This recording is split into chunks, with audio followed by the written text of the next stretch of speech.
జీవావరణ పిరమిడ్లు ప్రధానంగా 3 రకాలు. అవి సంఖ్యా పిరమిడ్లు, శక్తి పిరమిడ్లు, జీవద్రవ్యరాశి పిరమిడ్లు.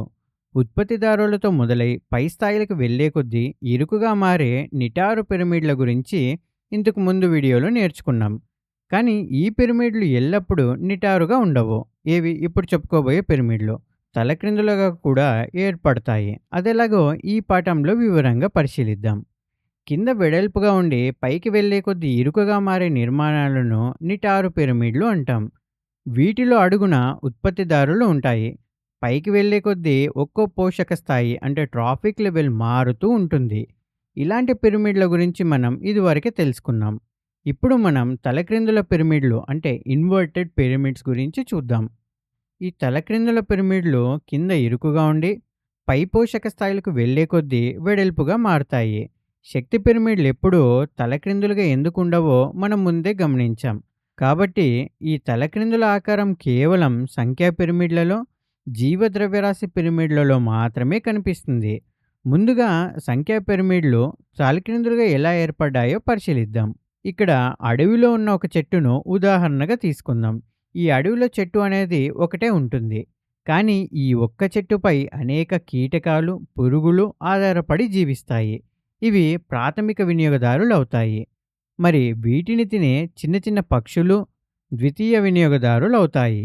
అంటే ఉత్పత్తిదారు అయిన ఆ ఒక్క చెట్టు కంటే దానిపై ఆధారపడిన వినియోగదారుల సంఖ్య చాలా ఎక్కువ కదా. మరి దీన్ని మనం పిరమిడ్ రూపంలో గీసి చూద్దాం. ఎప్పట్లాగే అడుగున ఉత్పత్తిదారులను ఉంచుతాం. ఇక్కడ చెట్టు ఒకటే కాబట్టి ఆ భాగం ఇరుకుగా ఉంటుంది. కానీ ప్రాథమిక, ద్వితీయ వినియోగదారుల సంఖ్య ఎక్కువగా ఉండడం వల్ల పైకి వెళ్ళే కొద్దీ పిరమిడ్ అనేది వెడల్పుగా మారుతుంది.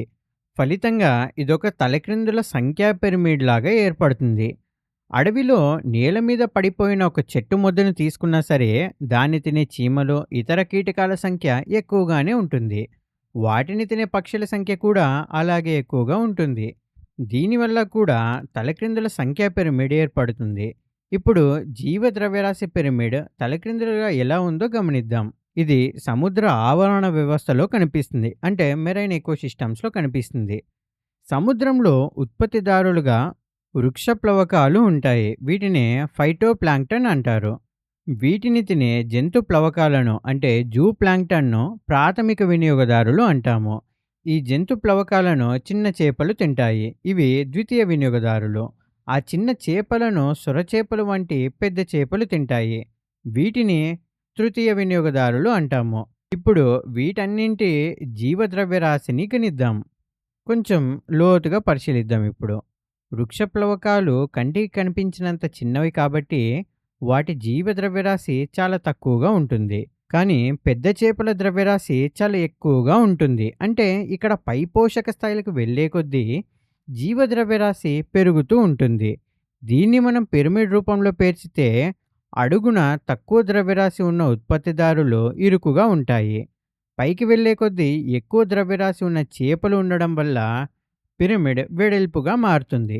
దీన్ని బట్టి సముద్ర ఆవరణ వ్యవస్థలు ఏర్పడే జీవద్రవ్యరాశి పిరమిడ్ తలకిందులుగా ఉంటుందని అర్థమవుతుంది. ఇప్పటి వరకు మనం వివిధ రకాల పిరమిడ్ల గురించి తెలుసుకున్నాం. అయితే ఈ జీవావరణ పిరమిడ్లో కొన్ని లోపాలు కూడా ఉన్నాయి. అందులో మొదటి లోపం ఏంటంటే ఒకటి కంటే ఎక్కువ పోషక స్థాయిల్లో ఉండే జీవులను ఈ పిరమిడ్ల లెక్కలోకి తీసుకోవు. ఉదాహరణకు ఒక పిచ్చుక ఆకులను లేదా గింజలను తిన్నప్పుడు అది ప్రాథమిక వినియోగదారిగా ఉంటుంది.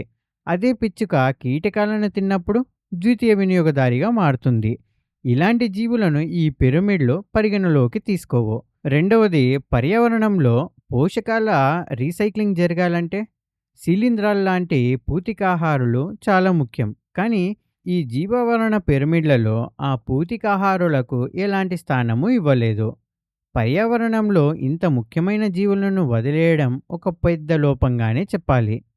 ఇక మూడో లోపం ఏంటంటే ఈ పిరమిడ్లు కేవలం సరళమైన ఆహారపు గొలుసు అంటే ఫుడ్ చైన్స్ ఉంటాయి కదా, వాటి ఆధారంగా మాత్రమే గీశారు. కానీ ప్రకృతిలో ఎప్పుడూ ఒకదానికొకటి ముడిపడి ఉండే సంక్లిష్టమైన ఆహార జాలకాలు అంటే ఫుడ్ వెబ్స్ ఉంటాయి కదా, ఈ సంక్లిష్ట ఆహార జాలకాలను ఈ పిరమిడ్లు వివరించలేవు. మొత్తంగా చూస్తే ఆవరణ వ్యవస్థలో నిటారు పిరమిడ్లతో పాటు తలకిందుల పిరమిడ్లు కూడా ఉంటాయి. అడవిలో ఒక చెట్టు ఆధారంగా ఏర్పడే సంఖ్యా పిరమిడ్, అలాగే సముద్రంలో ఏర్పడే జీవద్రవ్యరాశి పిరమిడ్ తలకిందులుగా ఉంటాయి.